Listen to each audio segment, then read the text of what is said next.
Mr. President, I think they're still working on before they want to go to the bill. So I ask to be permitted to speak as if in morning business for 10 minutes. Without objection.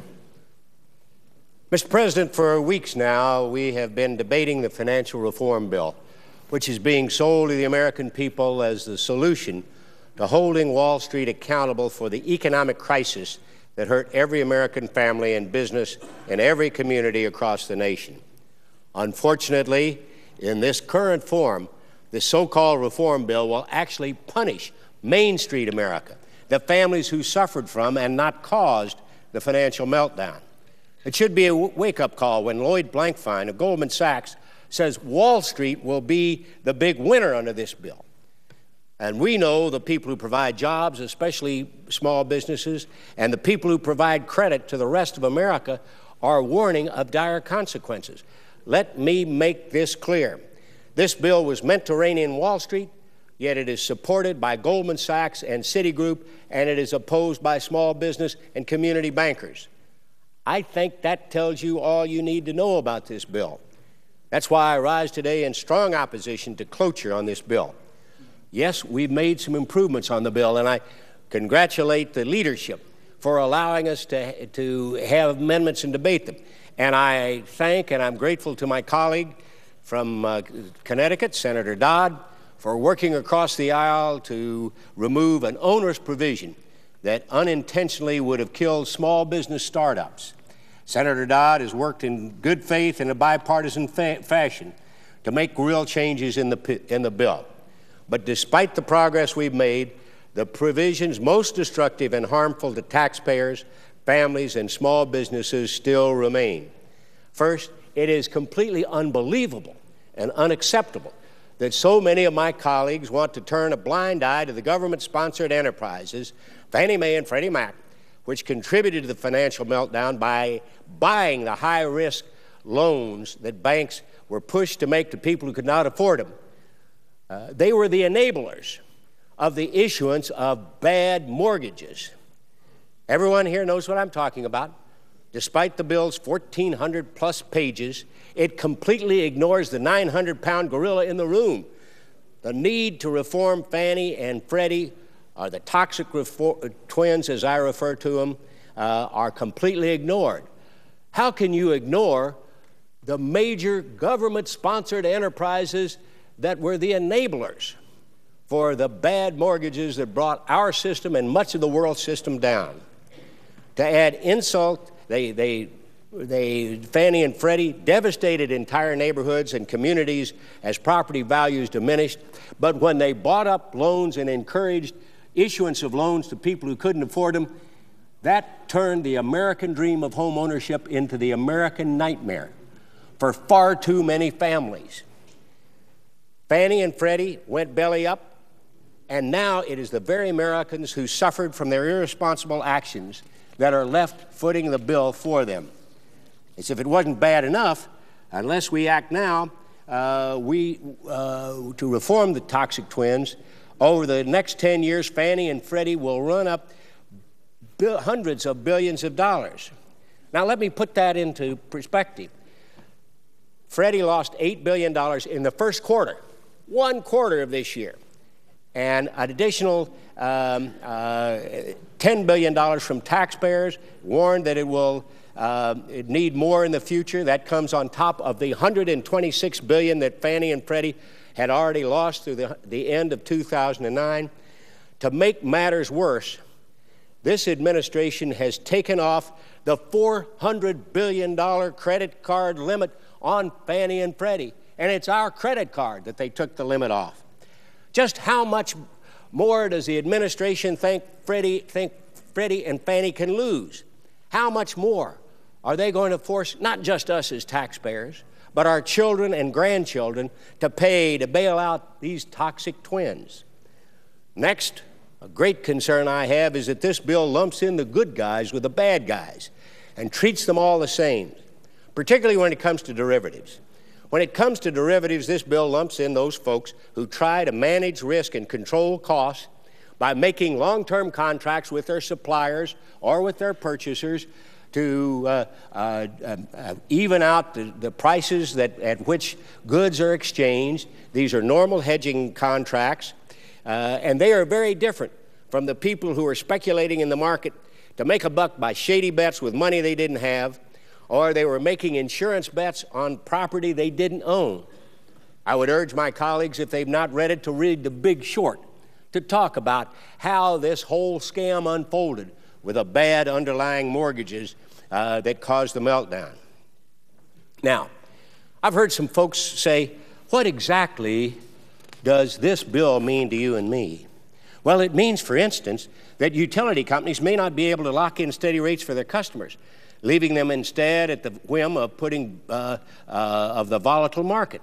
And they will have to clear all of their long-term contracts and pay billions of dollars to Wall Street or Chicago to clear the normal long-term contracts with energy suppliers who they work with on a regular basis and whose contracts never contributed a nickel to the volatility. As a matter of fact, by locking in prices, they were able to produce their energy at a reasonable rate. The billions of dollars that these utility companies will be forced to cough up to Wall Street and Chicago will come down to each and every one of us on our utility bills. When the utility companies have to pay more, guess what? We, as ratepayers, get it in the wallet. That's where we will feel it, and that's what it means in every community in this country. You will be paying a higher cost every time you flip on the light switch, or turn on the air conditioner, or use a computer. You will pay more for that energy. And for family farms, the backbone, the agricultural backbone of our country, they won't be able to get long-term financing. That may force some of them to quit farming and prevent others from even getting started. Frankly, I'm stunned that any senator in good conscience would vote for a bill that would increase costs for every American, especially at a time when working families are struggling to make ends meet. What will this do to businesses?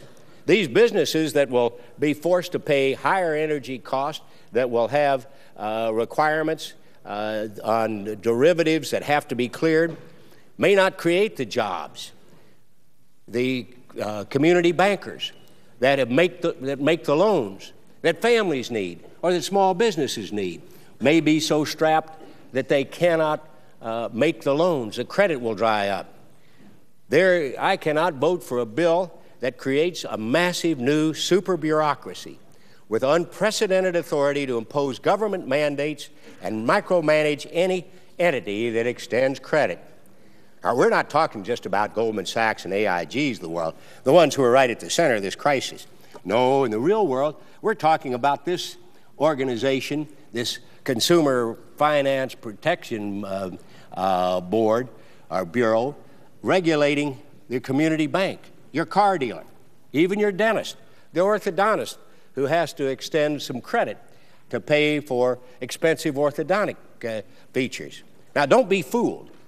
Any of the new costs as a result of the new mandates and regulations will be passed on to consumers.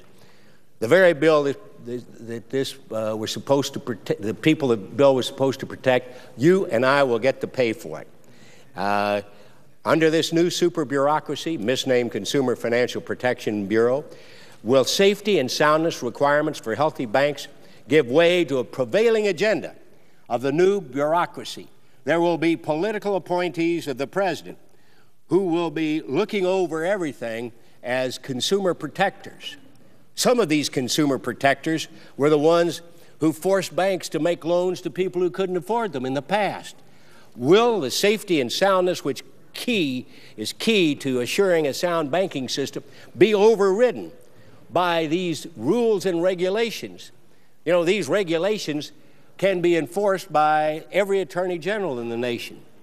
Attorney generals may decide it's an abusive practice if a community bank doesn't follow the mandates, the credit allocation mandates of this CFPB.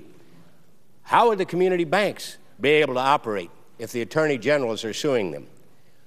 This bill, regrettably, is much like the health care bill recently signed into law, because I fear that small businesses will soon learn of many more unintended consequences which have yet to be seen. And I would ask unanimous consent at the end of my remarks to include an article by Meredith Whitney that appeared in yesterday's Wall Street Journal, one of the people who foresaw this crisis coming, who warns of the impact on small business. Without objection. To sum up my views on this bill, if the goal here is to enact real reform that ensures that we never have another financial crisis like the one we had 18 months ago, this bill falls woefully short of the goal. The bill is light on reform of Wall Street and the bad actors. It's heavy on overreach and unintended consequences throughout our economy, which will affect the ability of people to get and hold jobs. It will affect the budgets of every family. My colleagues, I hope, will oppose cloture and continue to work to pass bipartisan amendments that will make changes to the destructive provisions I've outlined above. Let's not forget about the rating agencies.